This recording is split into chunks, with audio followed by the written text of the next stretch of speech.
Donc, bonjour chers tous, bonjour passionnés de foot. Ma vidéo ce matin, c'est pour un peu éclairer la lanterne de certaines personnes et surtout démentir le gros mensonge qui est fait par certaines personnes, certains blogueurs qui sont à la solde des personnes que nous on connaît. Donc voilà, je vais essayer d'être bref, même si la vidéo va être un peu longue, parce qu'il faut que je vous dise vraiment toute la vérité. Les Lions indomptables sont partis, devraient partir hier matin à 10h. Finalement, ils sont partis à plus de 11h30, midi moins. Ils ont fait une escale au Congo. Du Congo, ils se sont certainement renseignés pour l'Afrique du Sud et la ville de Nesbrook, où ils devaient atterrir. Et ils avaient le renseignement comme quoi l'aéroport de Nesbrook ferme après 17-18h. Donc, ils ne pouvaient pas atterrir à Nesbrook.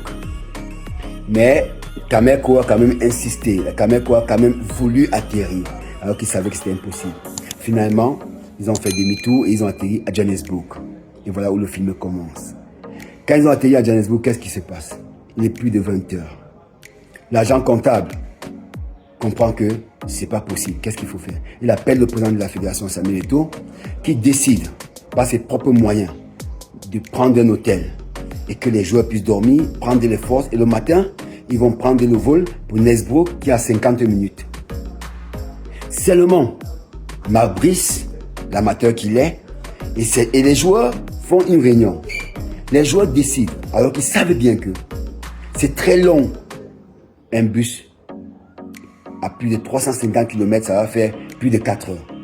Ils décident avec Marc Brice, ils disent à l'agent comptable qu'ils ont eu des informations de leur hiérarchie, c'est-à-dire du ministère des Sports, qui a décidé qu'ils doivent aller en bus le même soir. Dans la palabre qu'ils font, ils quittent là-bas vers minuit. Ils arrivent à Nesbrook à plus de 4 heures du matin. Ils ont un match important aujourd'hui. Les joueurs, comment est-ce que vous pouvez accepter qu'on vous trimballe comme des enfants? Moi, j'interpelle mon petit frère Abouaka Vincent. Abouaka, tu sais l'amour que j'ai pour toi. Tu sais le respect que j'ai pour toi. Gamale, j'ai lu quelque part où tu as écrit en disant que tu en as marre et que tu ne parles pas. J'ai envie de te demander, mais tu as parlé quand? Tu as parlé quand? Quand est-ce que vous, les joueurs, vous allez prendre la parole pour dire la vérité? Parce que vous connaissez la vérité. Vous connaissez la vérité. Quand la fédération gérait les vols, quand la fédération gérait, vous avez la Coupe du Monde, vous avez la Coupe d'Afrique des Nations, vous êtes allé jouer en Algérie, il n'y a eu jamais un problème d'avion parce que la fédération, par le bien de son président Samuel Eto'o, il mettait toutes les conditions pour que vous soyez à l'aise. Avion privé, vous arrivez à temps, sans problème. Maintenant, le ministère des Sports gère ça depuis un moment et on voit ce qui se passe. Les couacs, n'importe quoi. On vous trimballe comme les enfants et vous acceptez. Mais vous êtes des professionnels. Prenez la parole et dites la vérité. Dites ce qui se passe. La fédération n'a rien à voir avec ce qui s'est passé hier. C'est le ministère des Sports qui a géré Cameco, qui a géré le vol. L'amateurisme qu'ils ont fait, il faut dire la vérité, mes petits frères. Ne laissez pas des blogueurs qui sont à la solde des gens dire le mensonge. Ne laissez pas qu'on dise des choses à votre place. Dites la vérité. Prenez vos responsabilités, dites la vérité. Nous, à notre époque, on écrivait l'histoire. On grevait pour nos primes. On allait jusqu'à 4 jours, 5 jours de grève et on nous donnait nos primes. Et on écrit l'histoire. Le peuple ne tient que ceux qui écrivent l'histoire. On va retenir que pendant votre période, il y avait le désordre et vous n'avez jamais pris la parole. Ce n'est pas normal. Prenez la parole et dénoncez ce qui se passe. La fédération camerounaise de football, pas de bien son peu dans le comité, ils n'ont rien à voir avec ce qui s'est passé hier, vous le savez. Dites la vérité, mes petits frères. Prenez vos responsabilités, dites la vérité. Vous êtes des professionnels. Et vous ne pouvez pas laisser les amateurs qui font ce qu'ils ont fait hier. Non. Non. Vous avez un match important aujourd'hui.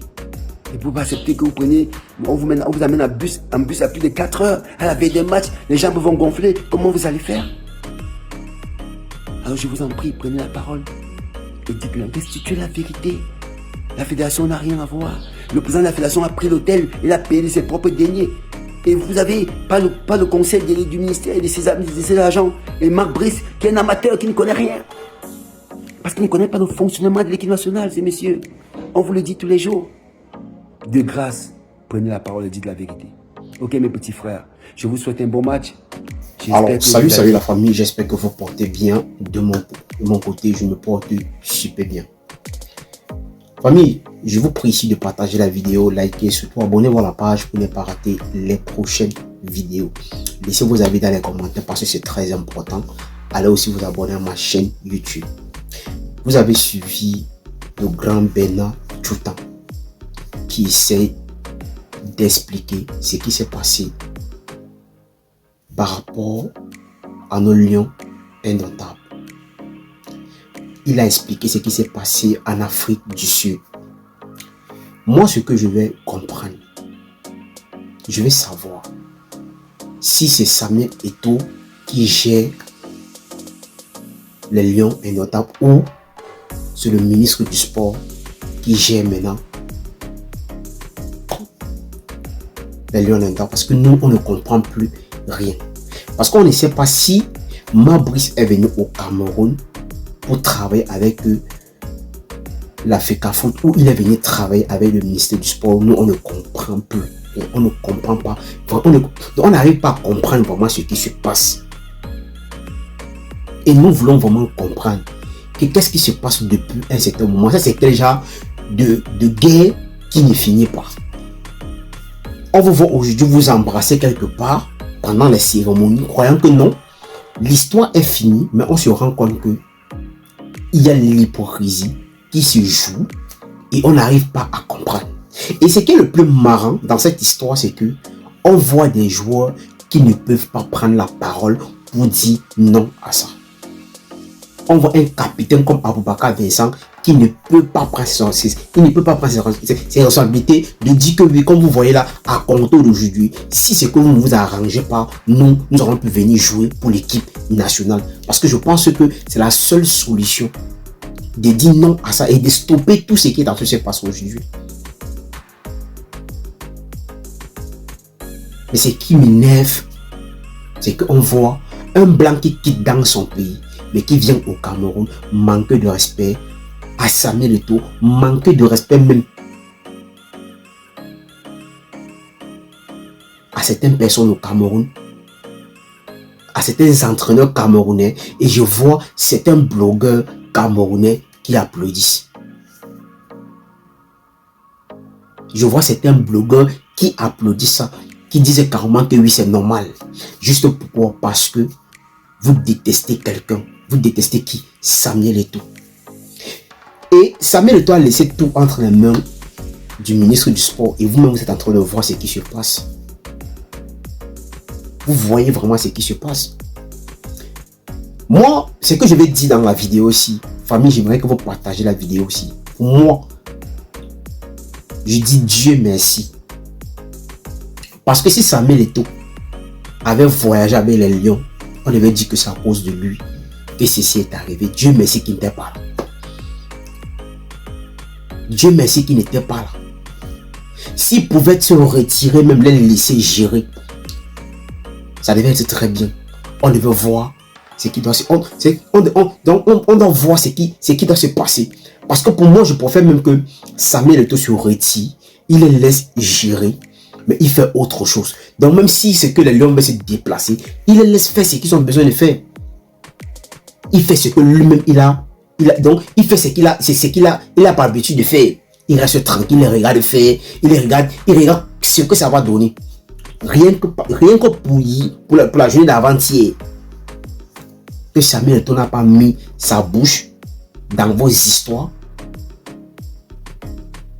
Voilà ce que ça a donné.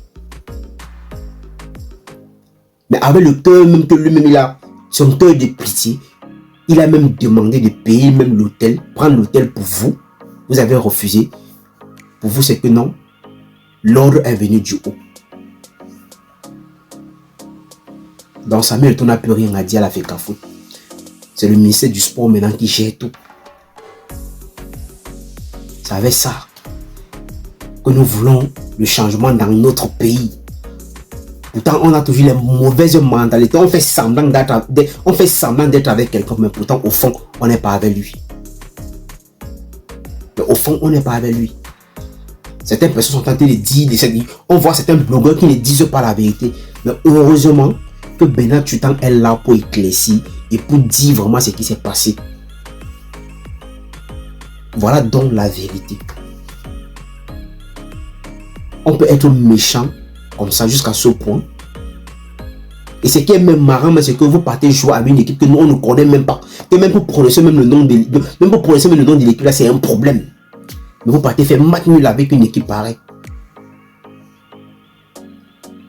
Parce que c'est vous-même qui avez accepté des conditions. C'est vous-même qui avez accepté de voyager dans ces genres de conditions. Mais vous vivez comme les vrais garçons et parlez. Vous êtes incapable de parler. Pourquoi? Parce que vous avez peur d'une personne. On ne sait pas ce que vous avez signé. On ne sait pas ce que les gens vous ont promis.